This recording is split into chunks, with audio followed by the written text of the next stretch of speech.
This is Jane.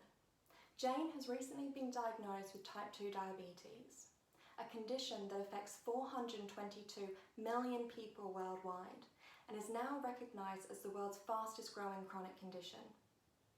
To help her manage her type 2 diabetes and reduce her risk of developing secondary complications such as heart disease, kidney failure, nerve damage and blindness, Jane's doctor has provided guidelines to help her adopt healthy lifestyle behaviour changes.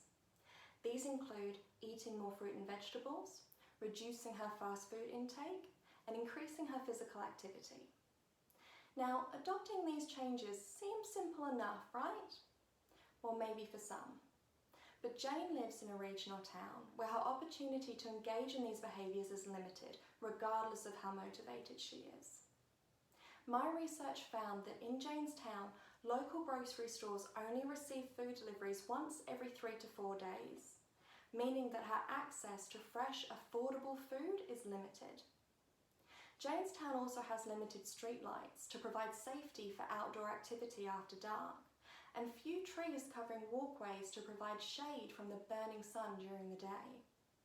And although a designated walking and cycling path does exist, few people in Jane's community use it due to cultural perceptions that walking on your own means that you can't afford a car. These obstacles represent just some of the barriers that Jane must face to engage in the behaviours she's been told she needs to adopt. And sadly, these are not uncommon, with many residents of regional and rural areas experiencing similar conditions.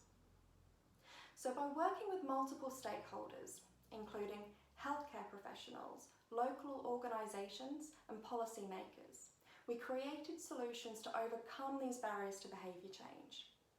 These solutions include community-based recommendations, such as planting more trees to provide shade for people to exercise outdoors, and working with local businesses to reduce their in-store promotions on unhealthy foods such as chocolate. We also developed organisation-based recommendations, such as working with local healthcare providers to develop locally and culturally relevant resources. And we developed policy-based recommendations, such as introducing a transport subsidy to increase the frequency of fresh food deliveries, as well as legislation to reduce outdoor advertising promoting unhealthy options such as fast food. By implementing these recommendations across multiple aspects of the environment, we can create supportive environments that help people like Jane make healthy lifestyle behaviour changes that benefit them as well as their communities.